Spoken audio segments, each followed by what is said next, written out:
Je veux dédier les paroles de ce cantique à toutes ces personnes qui ont perdu espoir. Envoyez un champion. Bonjour, homme de Dieu. Certaines personnes, et la majorité sont des chrétiens, continuent à croire que l'enfer est un mythe, que l'enfer n'existe pas. Vous, en tant qu'homme de Dieu, l'enfer est un mythe ou une réalité? Qu'en est-il? Pour répondre à ces questions, parce que c'est une question qui tient la destinée de l'homme.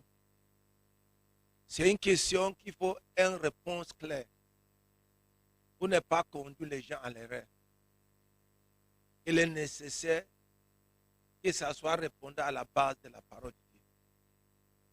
Et pour cela, j'aimerais qu'on touche une ou deux versets bibliques avant de vous répondre. Prenons dans l'Ancien Testament,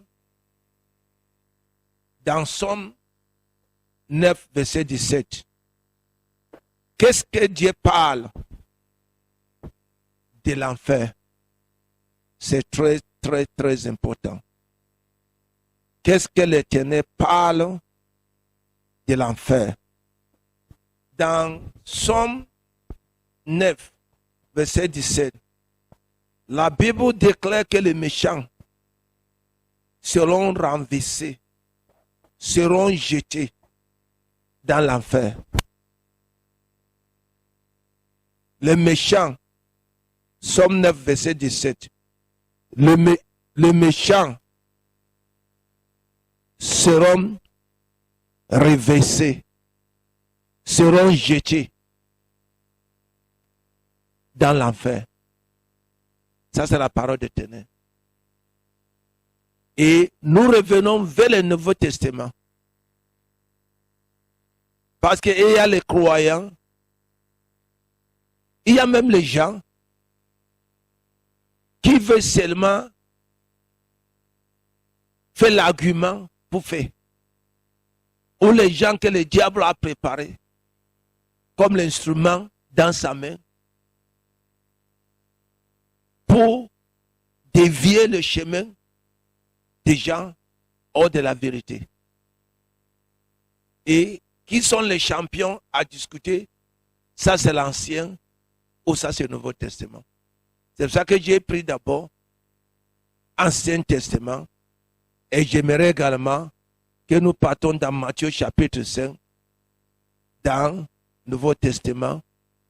Qu'est-ce que la parole de Dieu parle de l'enfer avant de donner ma position? Alléluia. Matthieu 5, verset 22. Tu peux le lire? Tu es prêt? Matthieu 5, verset 22. Matthieu 5, verset 22. Oui. Moi, je vous dis que quiconque se met en colère contre son frère mérite d'être puni par les juges. Que celui qui dira à son frère Raka mérite d'être puni par le Sanhédrin. Et que celui qui lui dira insensé mérite d'être puni par le feu et la géhenne. Il sera jeté en enfer, dit ma version. Verset 29 à 30. Ça, c'est l'enseignement de Jésus direct. Ce n'est ni l'apôtre, ce n'est ni les disciples, ce n'est ni des révélations de l'homme. C'est Jésus qui parle. Verset 29 et 30. Matthieu 5, verset 29 à 30. Si ton œil droit est pour toi une occasion de chute, arrache-le et jette-le loin de toi, car il est avantageux pour toi qu'un seul de tes membres ne périsse, et que ton corps entier ne soit pas jeté dans la géhenne. Et si ta main droite est pour toi une occasion de chute, coupe-la et jette-la loin de toi, car il est avantageux pour toi qu'un seul de tes membres périsse, et que ton corps entier n'aille pas dans la géhenne. Voici ce que Jésus enseigne. Par ces versets bibliques, Jésus nous explique que l'enfer est une réalité. Et qu'il y a des dangers de l'homme de terminer sa fin de jour sa fin de vie dans l'enfer.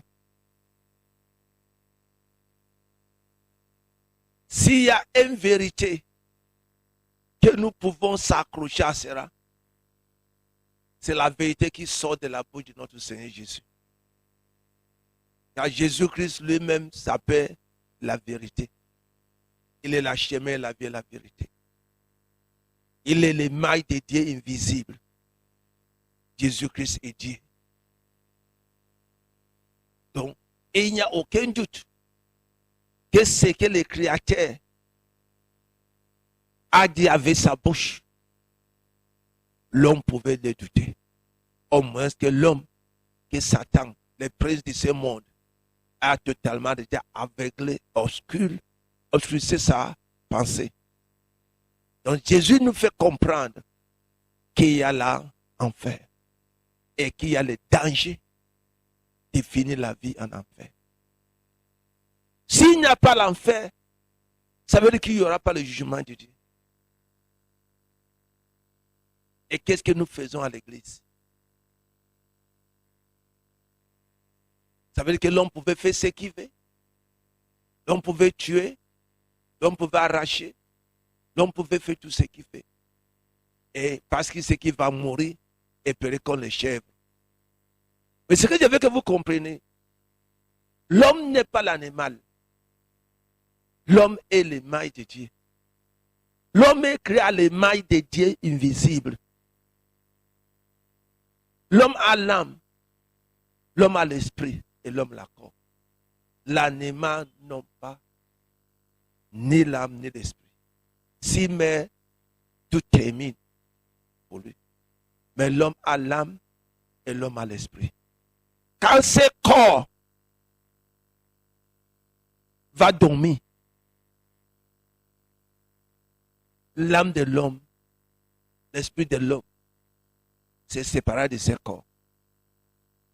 Ça veut dire que l'âme va rentrer chez son Créateur. Donc il y a le jour de jugement où chacun va rendre compte, selon la Bible, ce qu'il a fait avec sa vie sur la face de la terre.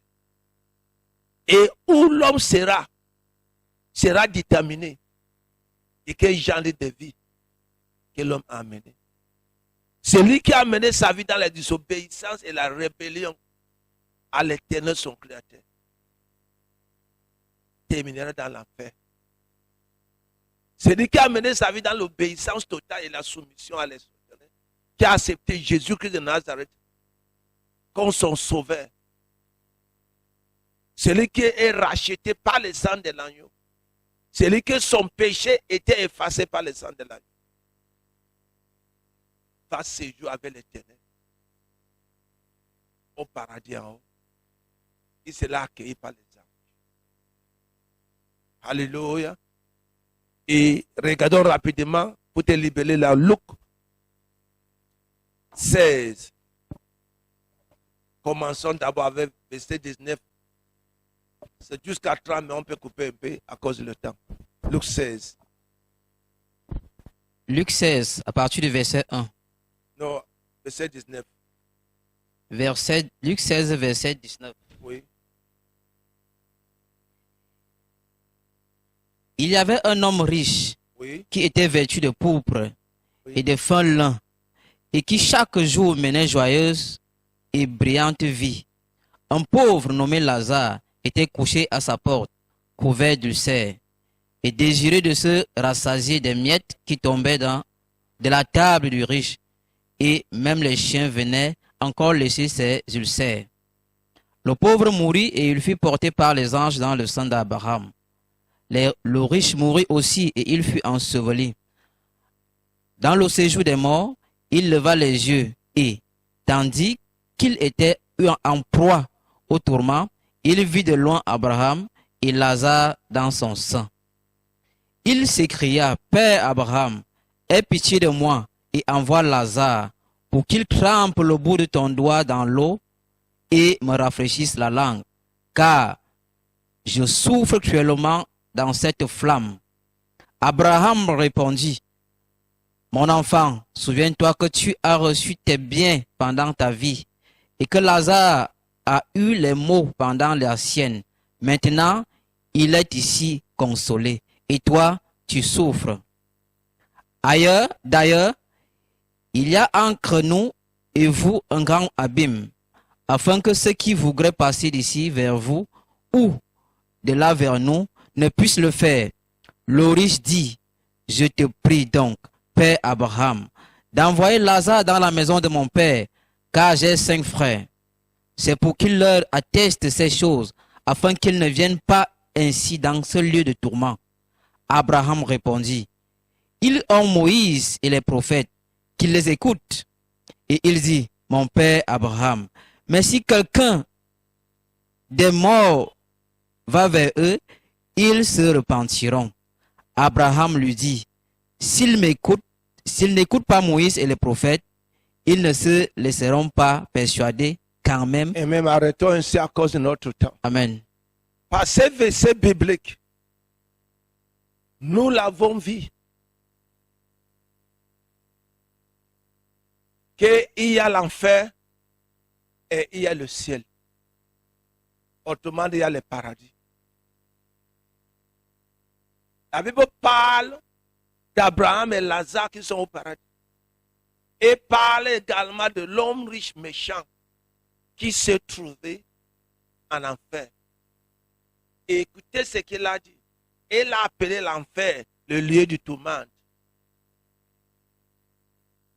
Parce que l'enfer, c'est le lieu réservé par Dieu pour punir les désobéissants, les rebelles, les faux prophètes, les anges échoués, tous ceux qui sont rebellés à son autorité. C'est un lieu de tourment éternel, sans fin. Et c'est où l'homme riche se trouve. C'est la parole de Dieu qui le dit. Donc je ne sais pas à quelle base qu'être humain, quelqu'un peut dire qu'il n'y a pas l'enfer. S'il ne croit pas à la parole, il finira sa vie comme un chèvre. Et après ça, il va comprendre ce qu'il a dit. Parce que même pour les religions, prenons comme Coran. Coran parle de l'enfer. Coran parle d'Issa qui reviendrait juger le monde et que les restes seront reversés à l'enfer. Donc il n'y a aucune religion, même les païens, nos parents qui n'étaient pas chrétiens, est d'accord qu'il y a l'enfer. C'est pourquoi il fait tout pour éviter le mal. Il sait qu'il y a où l'âme va terminer, même s'il n'accepte pas Jésus. Donc c'est évident, tout le monde sait. Et comme croyant, Jésus l'a dit, les apôtres l'ont dit, la vision de Dieu a montré que l'enfer existe et que le ciel existe. Et je termine pour vous donner une vision que Dieu m'a montrée. Dieu me montre où il y a la calamité dans le monde, il y a la guerre, les gens fouillaient partout, il n'y a pas où à cacher. J'ai fouillé, je me trouvais que devant moi, il n'y a plus pour échapper. J'ai regardé à gauche, j'ai vu un portail fermé. Il y a un petit trou en bas. En cherchant à échapper tout ce qui se passe dans le monde, je suis étonné que par les petites places en bas de la porte, j'ai forcé et entré. Et quand je suis entré, je me trouvais dans une chambre, priant. Il y a une table, brillant, le cœur brillant, les plats brillants. Tu peux difficilement les regarder. Et un voix que je n'ai pas vu qui vient assis sur les tables pour souper avec ton Seigneur. J'ai crié dans ces visions qui je suis pour mériter ce lieu. Qu'est-ce que j'ai fait pour mériter ce lieu? Et je me réveillé. Parce que à partir de ce lieu, je suis convaincu. Peu importe ce que Satan fera. Ma vie sera finie dans le paradis. Le Seigneur va m'accueillir. Il sera un parti de ceux qui vont assis sur la table pour souper avec notre Seigneur. L'Éternel m'a déjà montré cette vision. C'est pour vous dire, il y a l'enfer, et il y a le ciel. Celui qui ne l'accepte pas, en train de se jouer et se tromper lui-même. La fin va décider pour ces personnes et ça sera trop tard pour ceux qui ne veulent pas croire à l'évangile et à la vérité. Ok, merci prophète de vos éclaircissements et certainement l'auditeur sera rassasié. Et nous allons revenir dans les prochaines émissions avec une autre question encore plus pertinente, à savoir est-ce qu'un philosophe peut être en même temps un croyant fervent et croire au miracle et adopter les positions philosophiques. Nous vous remercions.